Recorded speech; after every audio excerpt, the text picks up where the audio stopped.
There we go. I think it's working. Hello, everybody. Welcome to Reddit Roast number 12, I believe it is. Recording from sunny London. I'm in my dad's office, so forgive the picture of my uncles behind me and the trophies and stuff. And also because I'm working from a different setup today, it's going to be it might be a little bit clunky in terms of moving monitors and sharing screens, but I think we're all good. John, lovely to see you again, sir. Happy Friday. Nice to see you again, Sam. Happy Friday. Should we roast a few Reddit posts? Let's get to it. Do it. Okay.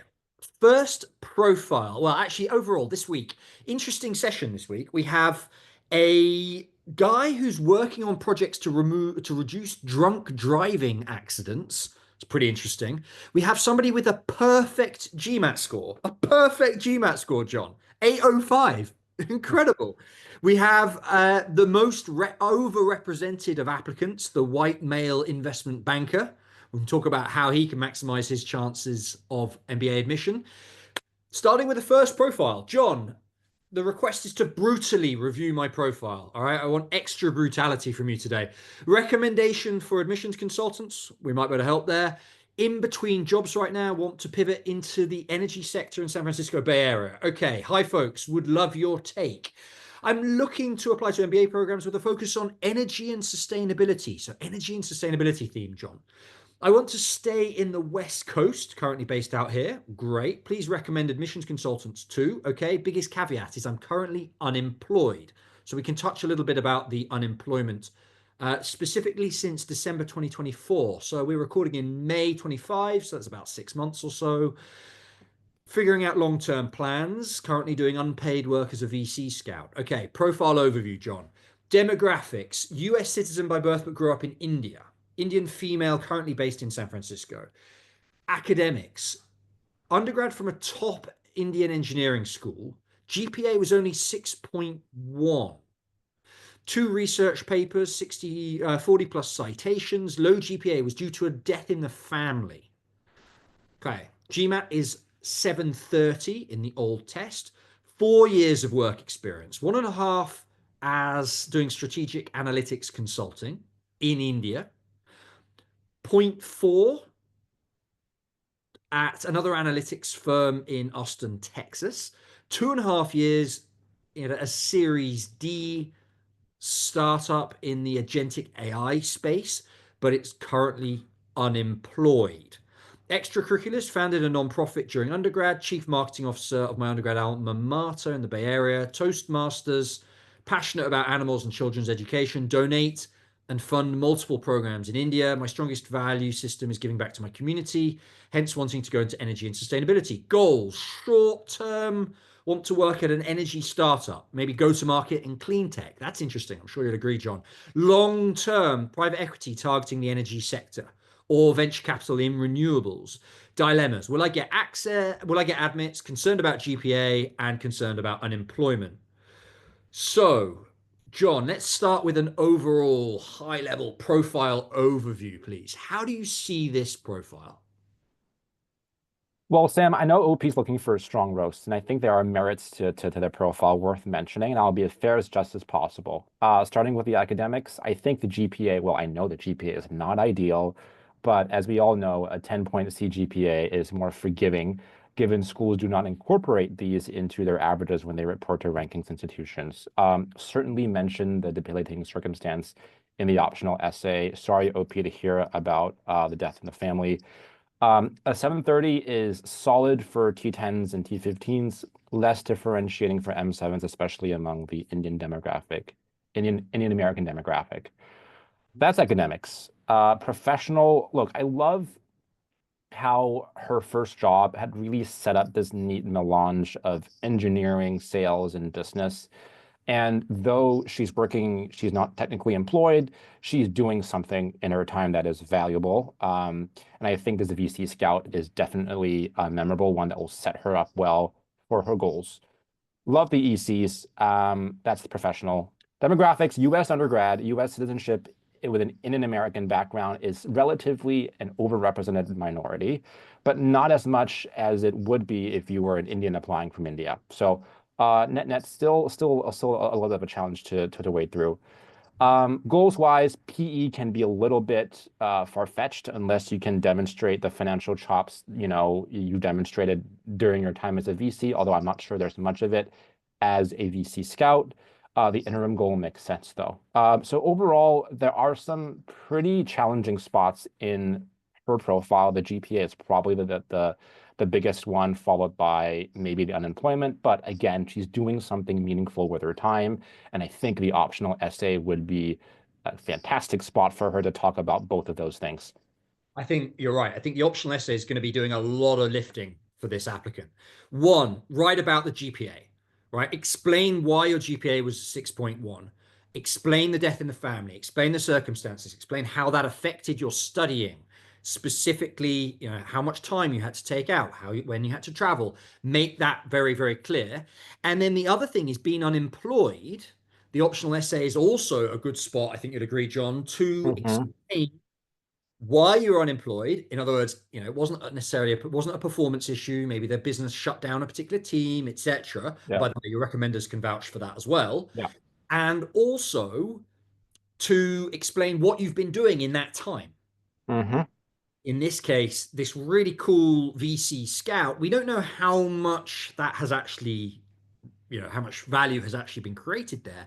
But if you've introduced this particular VC to some really cool startups, maybe coming out of your undergrad, etc., then you can explain that. You can say you were doing that during your time, maybe include that in your optional essay to make yourself look a little bit less unemployed. You know what I mean? Like there's unemployed and yeah, I wasn't getting paid, but I was kind of still working and I was still learning and I was still doing interesting stuff.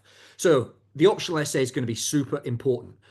John, let's talk about the extracurriculars, if I may. Founded a non-profit during undergrad, chief marketing officer of my undergrad alma mater, Toastmasters, and passionate about children's education.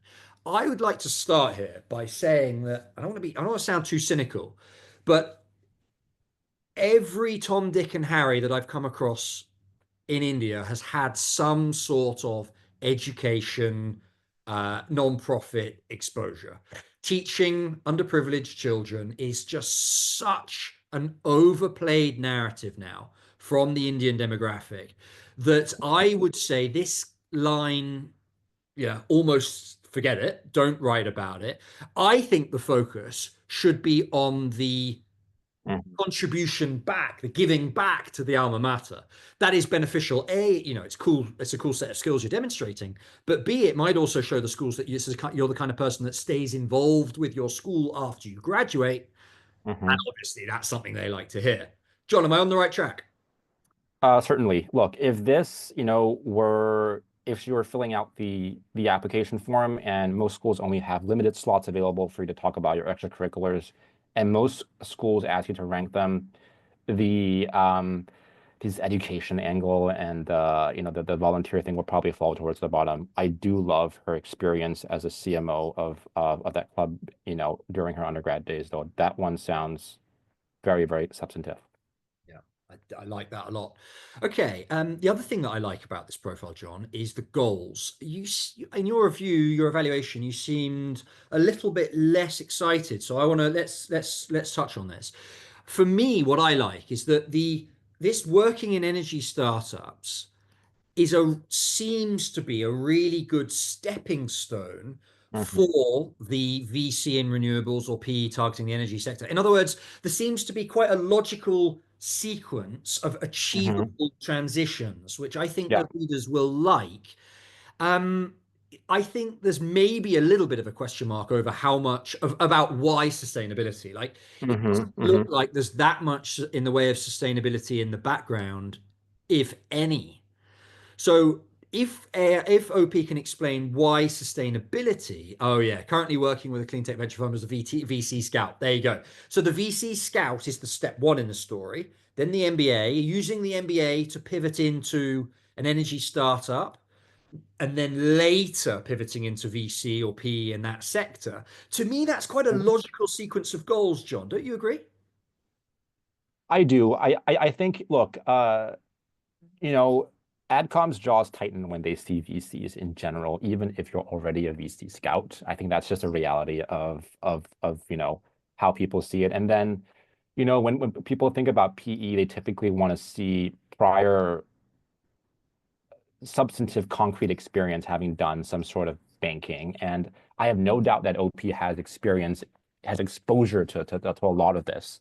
But maybe it's spinning PE as, I've gained vertical and operational knowledge about the industry, and I want to help these portfolio companies within the VCs thrive, or like help reoptimize, tweak the way they go to market, things like that. I think it's okay. It's okay to mention PE as long as she positions it from an operational angle. That one makes me feel a little bit better about that. And I do agree with you. Logically, it makes sense. Logically, it makes sense, but just tread carefully with the PE angle there. The other way to desensitize PE a little bit is to reframe it as being an angel investor. So, Uh, the idea of like, once you've been working in this sector for 10, 15 years, you've earned a bit of money, maybe you're involved in your mhm, early stage startup, you're involved in, maybe IPO'd or went through some Series A, got some funding. You could then make the case that you're going to redeploy that capital, that your own money, as an mhm, angel investor in interesting up and coming startups. That's a little bit more palatable, I think, as a long-term goal than VC, just because, as John says, VC does mhm. put adcoms on the defensive a little bit, and we'll talk about in an upcoming profile. We'll talk about why that is, by the way. Yeah, Okay, so sure. John, let's sort of summarize this then. The question is, do I have a realistic shot at M7 T10, and particularly these target schools? John, you used to read admissions applications at Berkeley Haas. Mhm. Do you think this applicant has a shot at Haas? I do. I think her certain parts of her profile are meaningfully unique. I think she does have, obviously the biggest thing is her exposure to the Bay Area to begin with, her cross-border experience, her experience in sustainability and clean tech. I think that's everything Haas loves, and I think her stats are not completely out of whack there. Interesting.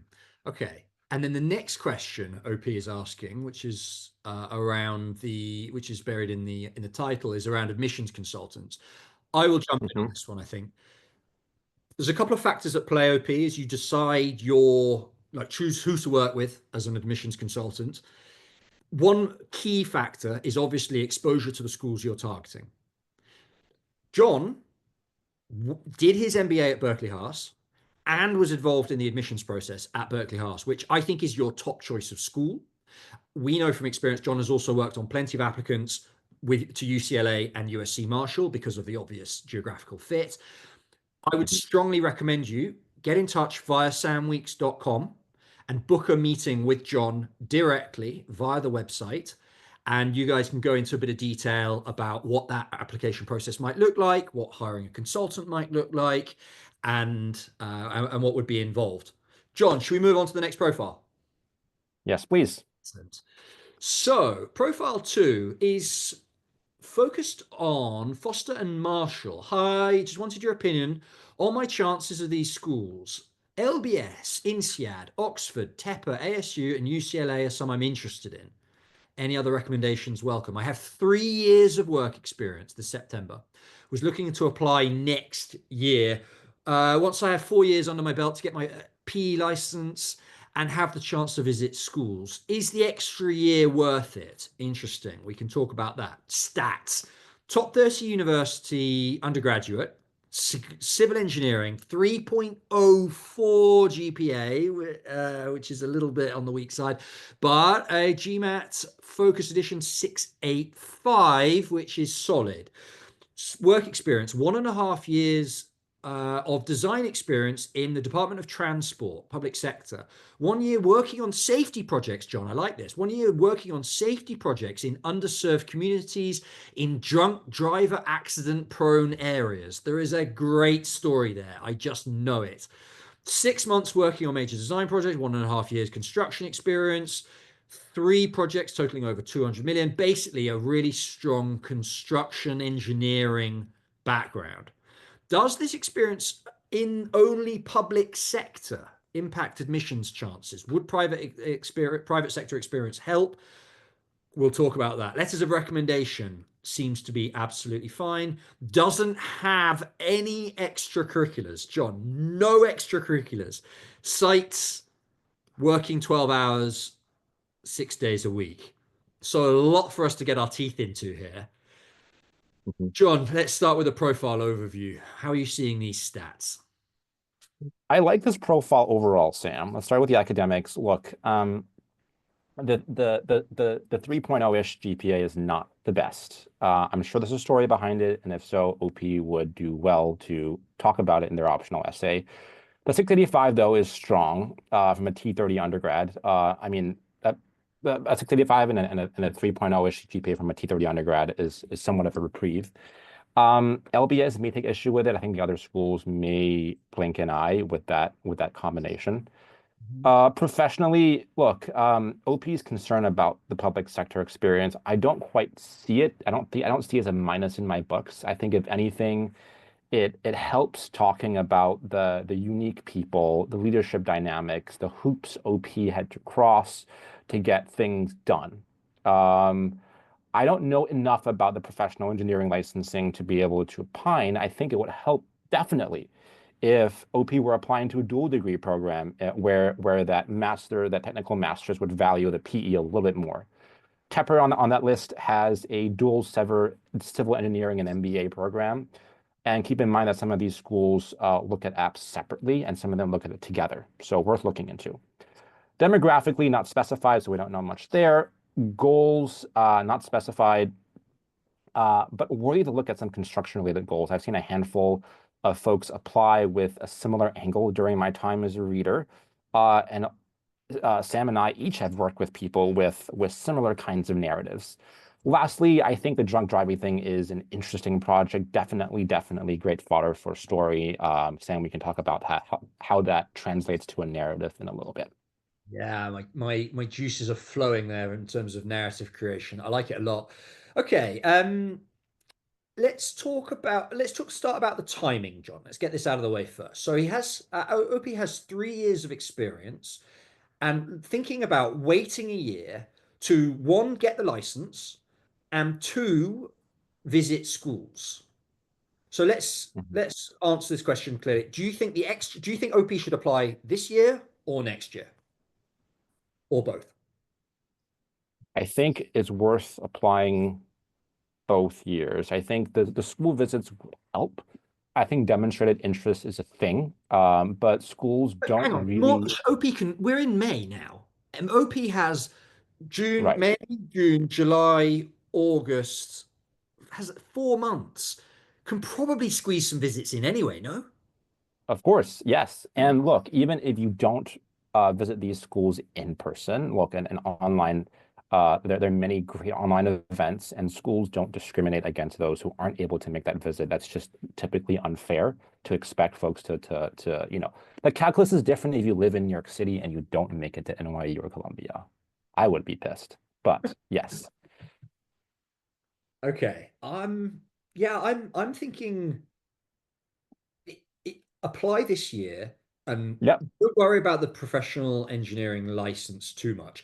But on the B school side, at least, you're not applying to Hmm. engineering school. The B school don't really care about that. If you really want to, if it's been a big part of your journey so far and you really want to include it, put it on your resume in brackets ongoing. And Yeah. then you still get to include it. It doesn't really, yeah, it doesn't matter. So Right. that's not really adding much on the MBA side.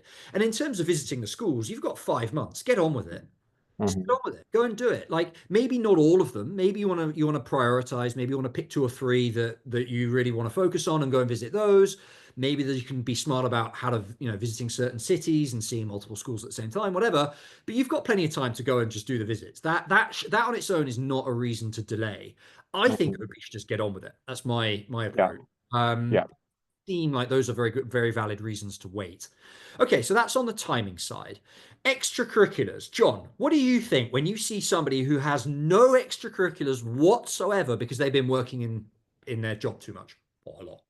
I think it's a fair assumption. Look, there are, adcoms are pretty understanding when it comes to folks who are working in consulting, who are working in investment banking, or working for tech companies like Amazon. They know that they don't have the time to devote to these extracurriculars. Now, looking back to their undergrad experiences, and there's no extracurriculars there, and I'm not sure this is clear whether their OP did any ECs during their undergrad. If there's no extracurriculars during undergrad, then that raises what I would say a pink flag, because extracurriculars is an evaluation bucket that adcoms look at, not as much as your professional experience and or your academics, but the omission of it, even in prior experiences, is can be an issue.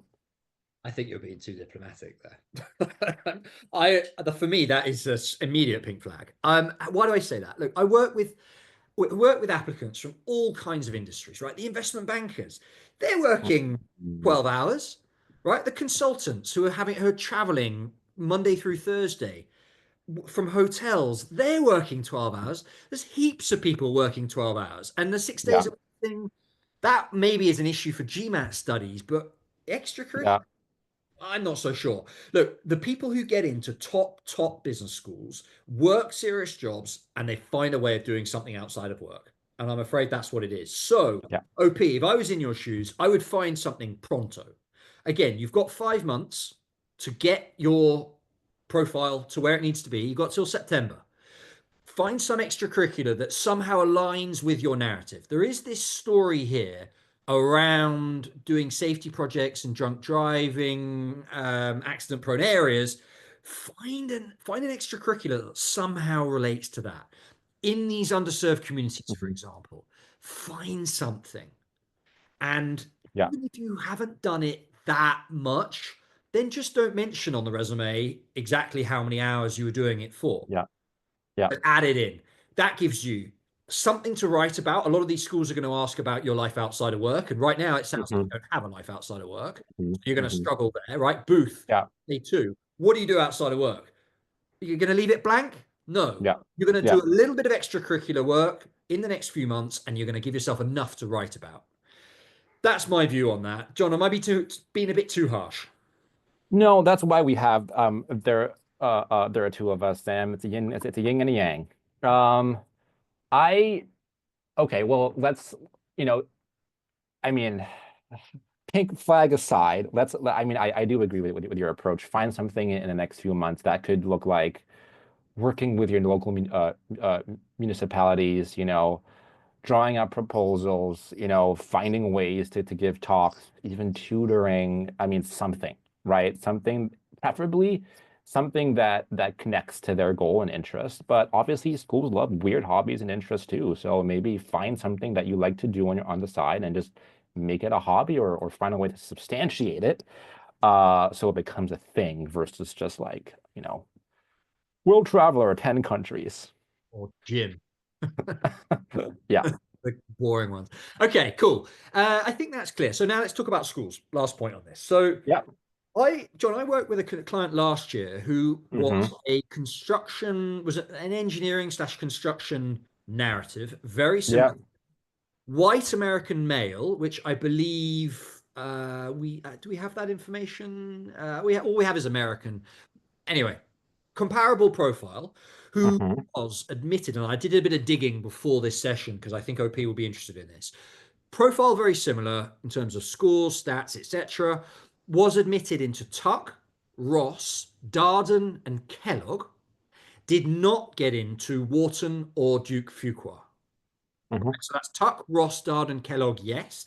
Wharton, Fuqua, no. Now, does that mean OP is going to have exactly the same experience? No, of course not. That's not enough data for that. But given how similar the profiles are, I do think that would be a sensible starting point. Why has OP been more successful in some than others? Look, Kellogg, for example, have a really strong real estate program, which, if you play the construction real estate theme, can work really, really nicely.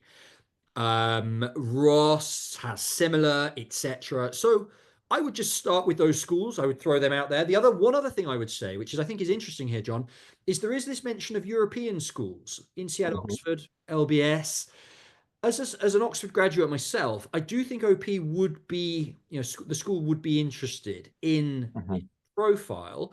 The thing that I'm worried about for the European schools in general is there's no mention at all of international experience here. Hmm. All of them value it. Some of them see it as almost essential. For example, INSEAD have a requirement that you speak Hmm. a second foreign language.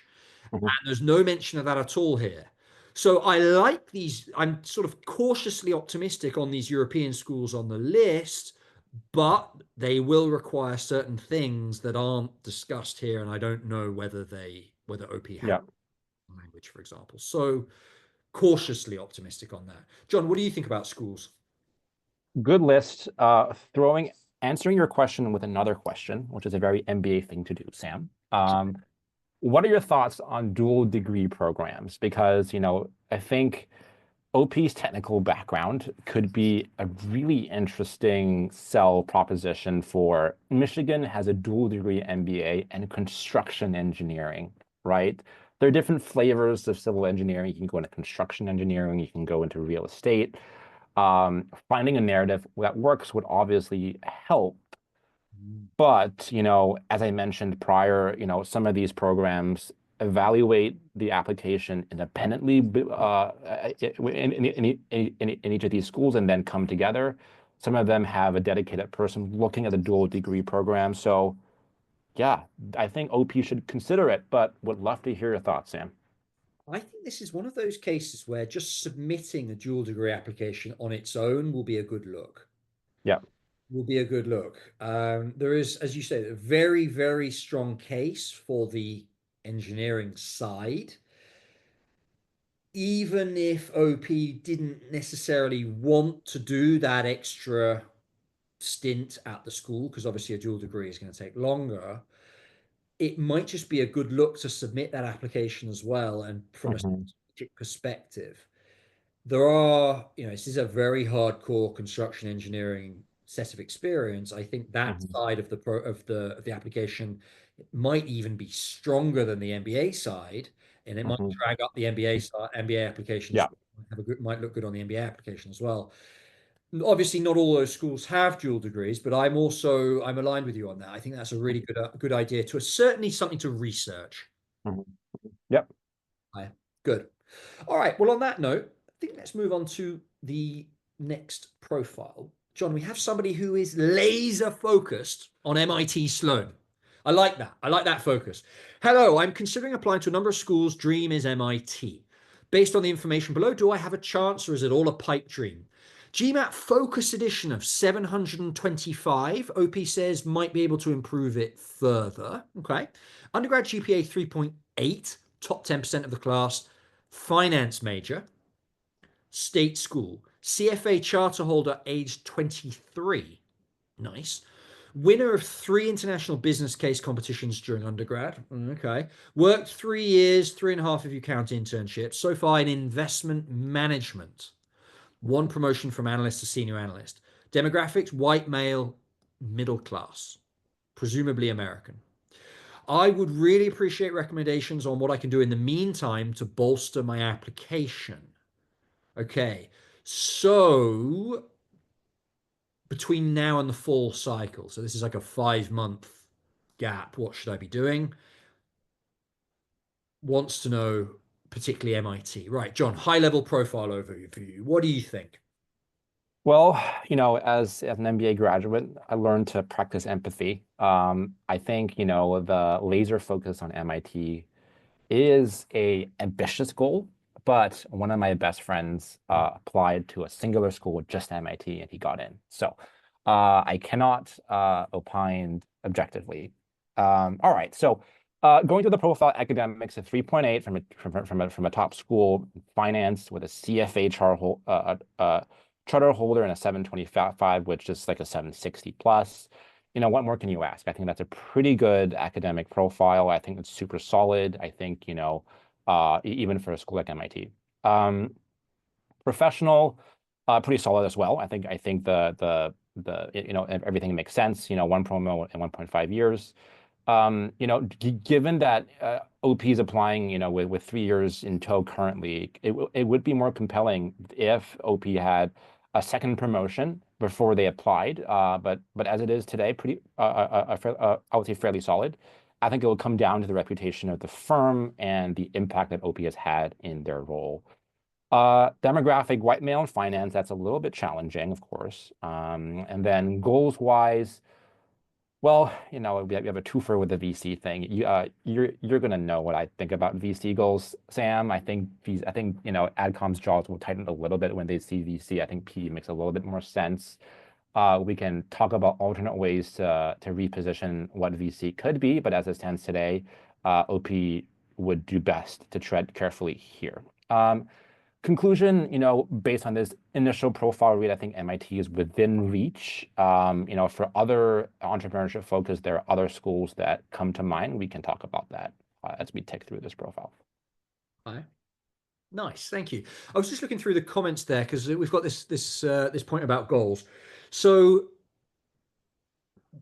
OP was asked in the comments, what's your reason for pursuing an MBA? I'm really interested in the VC landscape, looking to pivot from my current role, asset management, into VC. So that's where, again, we have this VC as a goal coming up in MBA applications. And I promised earlier that we would talk about it in depth. So let's do that first, John. Let's talk about why schools raise an eyebrow or tense up a little bit at VC goals. Do you wanna take this one? Yeah, I think the primary reason is that it's pretty difficult to get into a VC role generally. And so most folks who go into VC tend to come at it from a hard finance background or an entrepreneurial background. And, many of the successful VCs tend to come at it with industry expertise of being a former entrepreneur. And that requires more experience than just, a few years at a reputable company. And so, if they are struggled to recruit into the job that they want, if it's VC, that obviously is not the best look for schools in general. No doubt that OP will land at a goal that is equally compelling, if not VC, but it just gives schools a little bit of pause there. Let me be a little bit less diplomatic. It's going to be very nepotistic. What do I mean by that? Like they're small teams. They tend to hire people they know, maybe founders they've invested in the past. The stereotype at the kind of the intern level is like, the daddy's mate from the golf course says, "Hey, my son needs an internship." Like it's known, or it has this image of being quite cliquey, quite nepotistic. It Mhm, have the VCs do not have a regular line into the business school. They do not go in, they do not send an HR mhm, person into the business mhm, school to set up a stall with a banner behind saying, "Hey, we take 3 MBAs every year and we'd like to recruit some of you guys. Apply here." Formal program, structured program, none of that, right? None of that. A lot of banks have that. A lot of industry companies have that. Even some asset managers like PIMCO have that. But the VC firms do not. And what that means is when the adcoms read this, they're thinking, "Ish, we're not necessarily going to be able to help you get into your VC goals because we don't have the relationships there. mhm, They don't come onto mhm, campus, etc. And if you are head set on VC and you graduate from the MBA and you can't get into VC, then we've got a pissed off alumni on our hands, mhm, and they don't want that. So my suggestion, look, I love the profile overall. I really like the profile overall from a numbers perspective. 725, as you say, it's equivalent to like a 760, even maybe even a 770 in the old test, and a GPA above the class average, even for the M7s. I love this profile. As somebody who worked in finance, I really think OP has the boxes ticked. CFA charter holder, some schools like Wharton specifically ask, "Do you have the CFA?" OP can mhm, tick it. I think OP is in a really, really good spot, except for that goal. mhm, Except for that goal. I think what we need to do is focus on how OP can change up his narrative to to be more attractive to business schools. And I think if he can do that, the world is your oyster in terms of MBA applications. I'm going to push things a bit harder, and I'm going to say, OP, you should be aiming for Harvard, Stanford, Wharton as well. mhm, I think there's no guarantees at those schools, But with a well-massaged narrative, I think you are in with a chance. So, John, let's massage that narrative. Investment management right now, 3 years, one promotion, analyst, senior analyst. Mhm. You would assume that the next step is probably going to be an associate role if OP Mhm. can get promoted, soon. Mhm. My personal goal, my proposal for OP, OP was a client and we were discussing, we were spitballing what should be the short-term goal. I would say a post MBA graduate training program at a well-known finance institution. PIMCO jumps to mind. PIMCO have a rotation program that targets, so up until recently, certainly have had a rotation program that targets MBA graduates. It's buy side, it's the hardcore. PIMCO are a bond fund, so it's really analytical and really sort of quanty. Doing a rotation program at the likes of PIMCO after graduating, and then building up the the resume and the application to pivot into VC or PE as a longer term goal. That's what I would structure it as. Mhm. What do you think, John? I think that's a good that you taking the words out of my mouth, Sam. I think that's a perfect narrative. Cool. Okay. So the one thing that's missing there is the why, right? Hmm. We don't have much in the way of whys here in the post. Maybe a little bit more. And the comment just says, I'm really interested in. I love the entrepreneurial emphasis that MIT has. There's not that much in the way of motivation. So the question the school are going to be wondering, OP, is why do you want to go into investment management, particularly VC in the long term? I would encourage you to tell a story about the impact that a small investment has had or an investment has had. Yeah. Right? My family business or a relative or somebody Hmm. had a financial struggles maybe during 2008 during the crisis. That's a Hmm. classic. Hmm. And they received a small life-saving investment. It meant that my sister and I didn't have to leave our school, and now the business is generating $2.5 million a year Yeah. in revenue, and it's thriving, Hmm. it's supporting our whole family, etc. Yeah. Some really impactful story of an investment gone well, an investment gone right, I think is the one missing piece here that will turn this into a generic a generic um, investment banking application or investment application into one that will stand out for Harvard, for Stanford, for Wharton. John, I think you'd agree, like the other finance focused schools should also be on OP's list. NYU Stern, Yeah. Columbia, any others Yeah. come to mind? Absolutely. Absolutely. I would say, yeah, Booth as well. Booth. And I think, kind of a dark horse pick, but also if the narrative has um a unique tie, particularly that there's a sector focus or an area that OP is interested in, I think Haas could be an interesting one too. Nice. Given, yeah. Nice. Okay. Good. Good. OP. Hope that was of value. John, let's move on to the next profile. Hey folks, long time lurker, but my first post here. Welcome. I've tried to keep the format clean. We appreciate it. Right, Indian male, mechanical engineering graduate from a top IIT. So for those watching not familiar, IIT is sort of considered the top tier um, of Indian technical universities. 2 years as an automobile MNC, working multinational corporation, working as a data analyst. Current status gave the GMAT, scored an 805. An 805. That's the highest score I have ever seen from an applicant ever. That's incredible. We occasionally used to get 800s, like an 800 in the old test, which is supposed to be a bit easier. You only ever saw that from GMAT tutors who were like taking the test again after years of teaching the test. And 805 is insanely high. Post MBA goals, breaking into product management or consulting, was a team lead in undergraduate design, is the extracurricular. There's a differently abled people narrative here, John. Taught at a local orphanage as well for a year. Target would be 427, giving me a total of 4 years work experience, aiming for T15 in the US. Would really appreciate any advice on chances at the top schools, chances at scholarships, how else to improve my profile, and any other advice. Okay, John, profile evaluation. I think I know what you. Ooh, I love this profile in some ways. Look, academically, that 805 is a thing of beauty.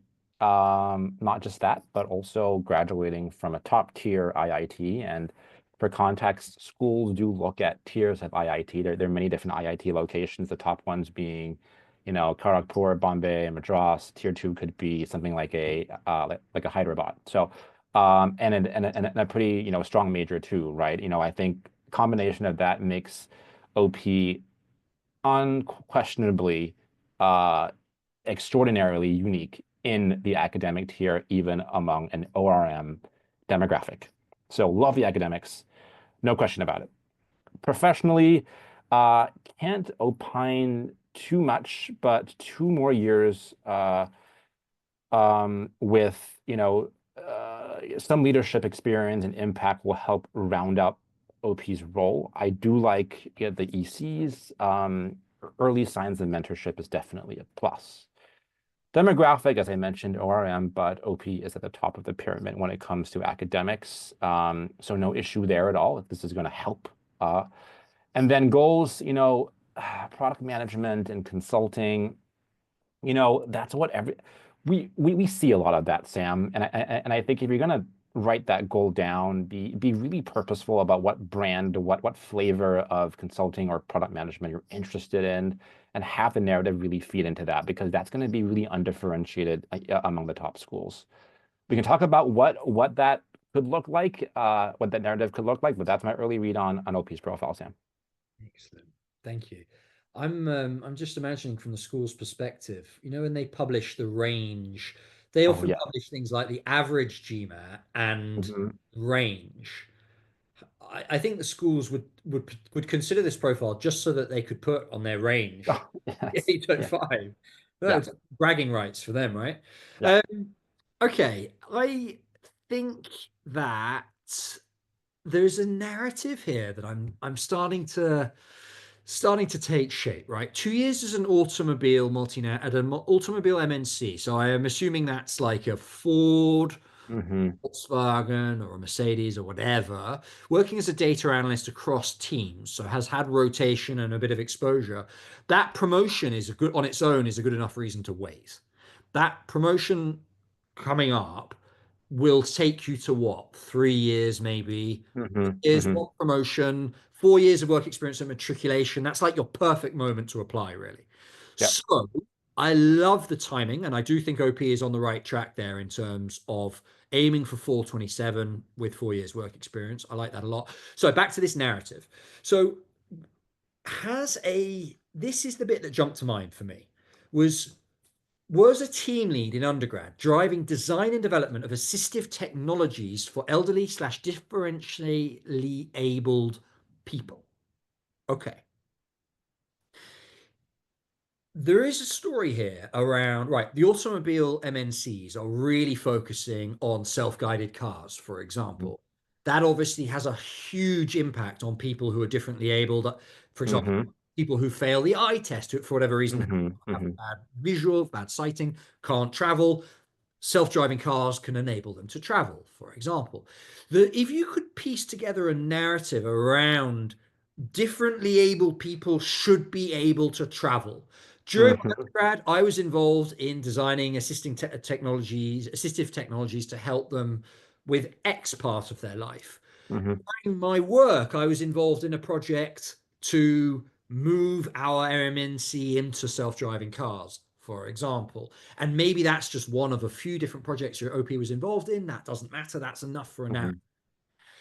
After the MBA, I want to be a product manager in at Waymo, for example, Hmm. at Yep. Tesla, who are developing the full self drive, Hmm. etc. Product management, I think, although we do see it a lot, that can feed really nicely into this Hmm. narrative. Consulting, and particularly management consulting, which is broad and you recruit in as Hmm. a generalist, That does not help your Yep. at all. OP, Yep. forget about that. That's Yep. when you're on the program, you could recruit for consulting if you want, but Yep. don't write that in your narrative. So, undergrad, helping differently abled people. In Hmm. project at my automobile MNC, helping self-driving cars or some aspect of Hmm. accessibility. Hmm. After the MBA, product management at a Waymo, at a Tesla. Yep. Long-term goal, anything that's investment related, regulation related, Hmm. Hmm. policy making related Hmm. would work beautifully. I love that. I think that's a perfectly credible goal that is also somewhat differentiated and ties into a genuine interest that kind of emerged during their undergrad experience. And you look, maybe this is an opportunity to think about ways to commercialize this technology properly in developing nations, right? We all know how well driving, assistive technology in driving has worked in pockets of the US. But what about in India? What about in surrounding the developing countries? I think there's a real opportunity there to really bring things full circle. I love that. Absolutely love that. OP, let's talk. Well, John, let's talk about top schools. Mhm. I think OP should be targeting the toppest of top schools. I Yep. think he must and will kick himself if he doesn't apply to Harvard, Stanford, Wharton. Yep. That's to start things off. That Hmm. e- even as an Indian male engineer, Yep. OP I think has a chance at those schools, particularly with a well-crafted narrative. Hmm. Any other schools that jump to mind? I think some of the M7s would definitely be a great fit for OP. I think applying to them also it would play a strategic role in case a waitlist ever comes into play, scholarships, which I know is one of OP's other questions. Um, I think many of these other schools will have a way of really helping OP thrive. MIT, Columbia, MIT for sure, yes. right? From the technical standpoint, I think MIT is such a natural fit. That's the one that jumped to mind for me.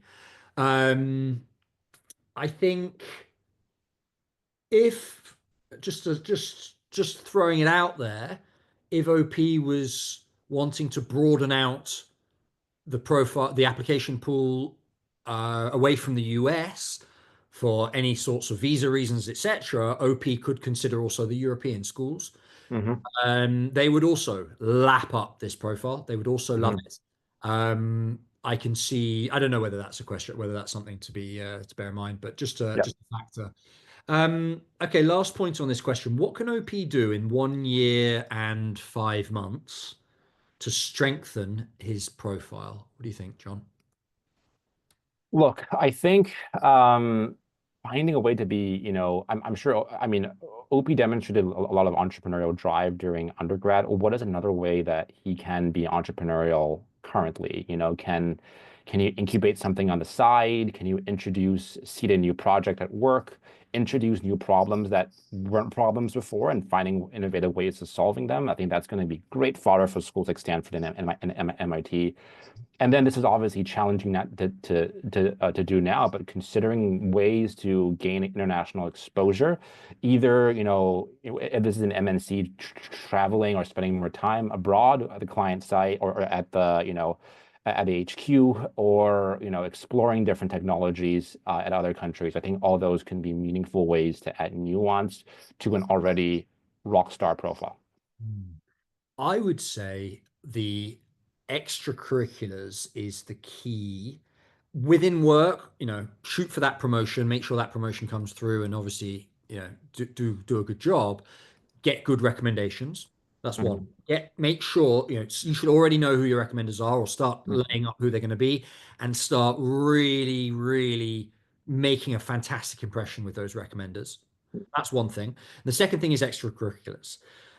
If you're going to use OP, if you're going to use this narrative around helping differently abled people to travel, the example that I gave a minute ago, then any extracurricular that is involved in that space would be really, really powerful, would really help you kind of stake a claim that this is what I care about, and I can demonstrate this not just through my work, but also through my extracurriculars, that would be really, really nice.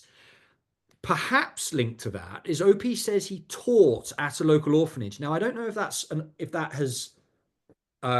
option to continue doing. I don't know whether OP has moved, but if that is an option to keep doing, that could lend itself really nicely to a narrative as well.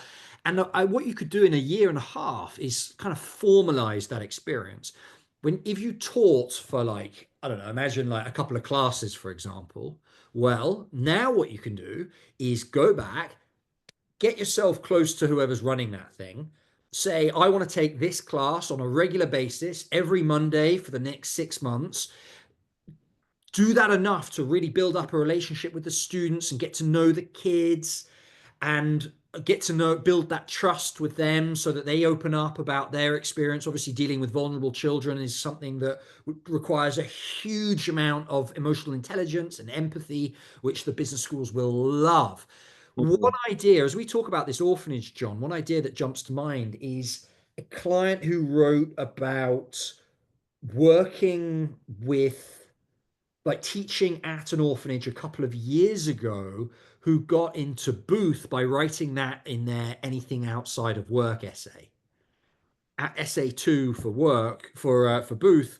Okay, so what do you do outside of work? Well, I volunteer at this orphanage, and let me tell you about this particularly incredible child that I've helped. That'd be so, so, so nice. Or I love that. Stanford, what matters most to you? What matters Yeah. most to me is that children in my neighborhood, orphans in my neighborhood, have access to the same opportunities as the rest of us. Ooh, could be so Yeah. nice. So, Yeah. hopefully, spend the next year formalizing that extracurricular experience, building that up, focusing on things on experience that leans into the differently abled or vulnerable segments of society. You're in a fantastic spot. Good luck. Get in touch. We'd love to speak to you more about about your application. Okay, John. Next profile was removed, so we're not going to talk about that one. Got deleted. Bonus. Employer brand. How much does employer brand really matter for Harvard, Stanford, Wharton admissions? Do MBA adcoms prefer applicants from big name companies such as large banks, McKinsey, Bain, BCG Consulting, Fortune 500 industrial companies, etc., even if the role isn't particularly prestigious?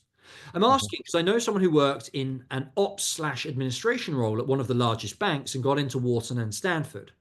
Meanwhile, I know another person who is on the investment team at a successful emerging growth equity fund, seemingly a much more selective and prestigious role, and they were rejected from both schools.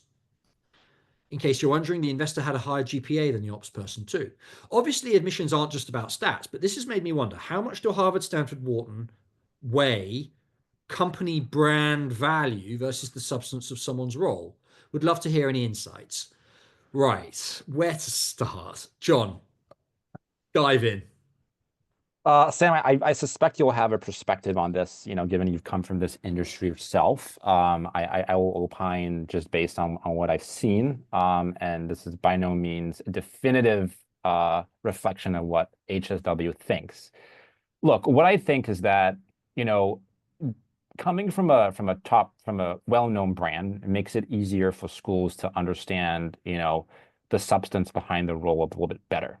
Knowing what the promotion cadence looks like, knowing what is considered impressive from that company versus just, table stakes.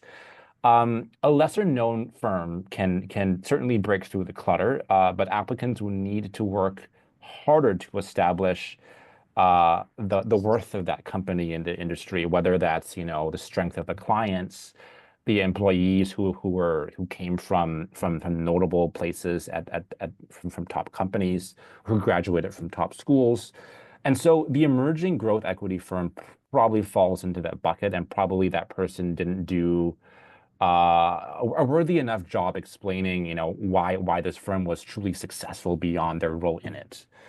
That's my thoughts on sort of like the, well-known versus not as well-known. Then if we were to talk about it in terms of, pound for pound comparison, I think that just comes down to the roles themselves, right? if you're thinking about investment banking, there's a very clear hierarchy. You either come from a bulge bracket bank or an elite boutique. If you're coming from consulting, there's a tier between MBB and Big Four and anything beyond that. The rule is pretty well established there, but where it gets interesting is the the dynamism of the roles, right? Um, I think, here is where schools start to look at visibility and progression. Front office role at one bank is not necessarily competing with the back office role from the same bank. It's front office versus one bank versus front office of the other bank. And so, all this is to say that I think OP is comparing different firms of different reputes and also different roles. So it's not quite an apples to apples comparison as well.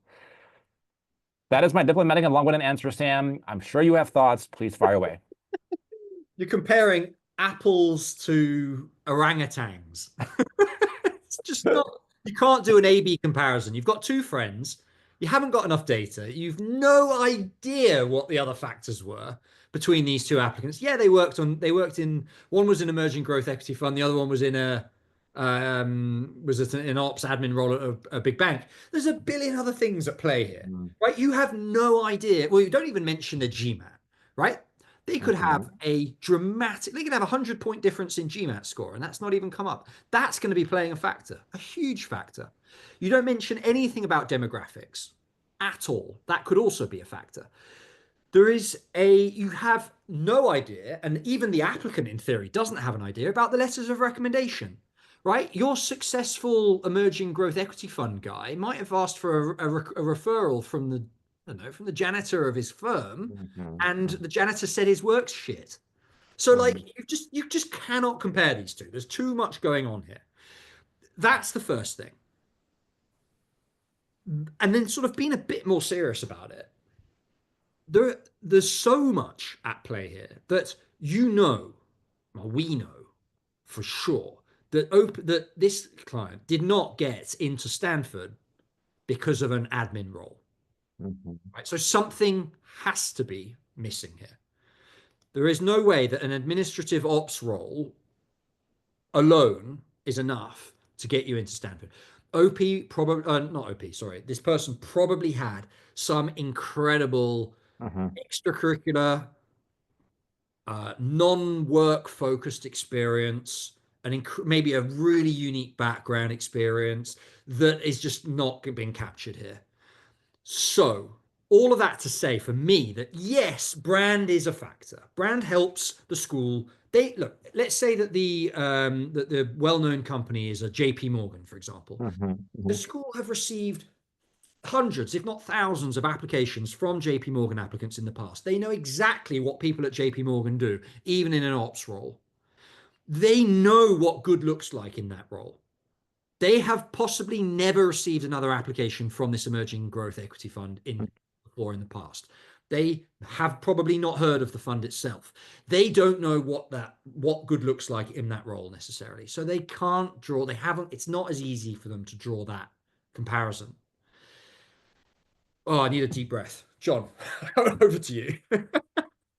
I think all of that makes sense, Sam. Yes, I do agree with you. There is just I'm thinking about the iceberg analogy where you only see the tip of the iceberg. You don't see everything that's hitting this tip of the iceberg up. There's probably something pretty incredible about the other person. So I wouldn't use this as a comparison to say, well, brand name doesn't really matter, because brand name does matter. But this example is not the best one to illustrate why or why not it matters. Let me speak anecdotally from my own experience working at a well-known investment bank. Typically, what I used to see, I'm generalizing massively here, John, but typically what would happen is people would come out of undergrad, super enthusiastic, super hyped to get into banking, shoot for the highest ranked or well-known, best-known bank out there.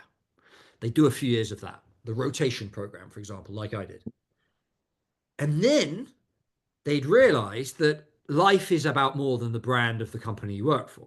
And they'd say, right, I want to do something a little bit less intense, maybe spend some more time with family or whatever. And they moved to a less well-known company, maybe in a slightly higher role with a little bit more time. And then maybe a few more years go by and they do the same thing again. And they keep doing that until they end up at an emerging growth equity fund that no one's heard of. In other words, the ranking, they are making those career moves by leveraging the brand that they had on their resume already. You work at a top bank, it's easy to get a role at a less well-known bank, and so on and so on and so on.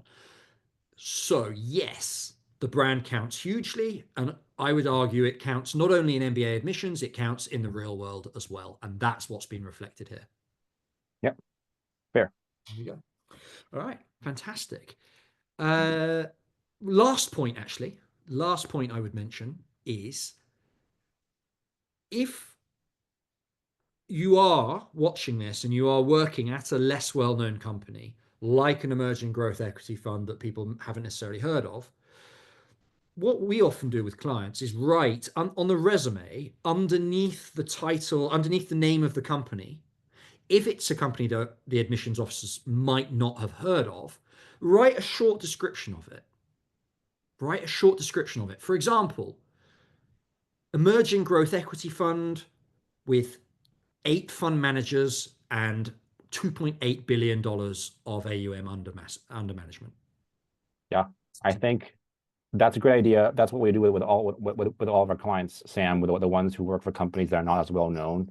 Even saying things like, um, you know, uh, early investor in this company, or some sort of like fortune like service, half of Fortune 100 clients in this industry, or X, this was even if it's a spin-off from a different company, like mentioning things that are well known or have or things that demonstrate, repute, magnitude, impact, or in an industry that people would be familiar with. Yes, It's adcoms it's would acquired by Google.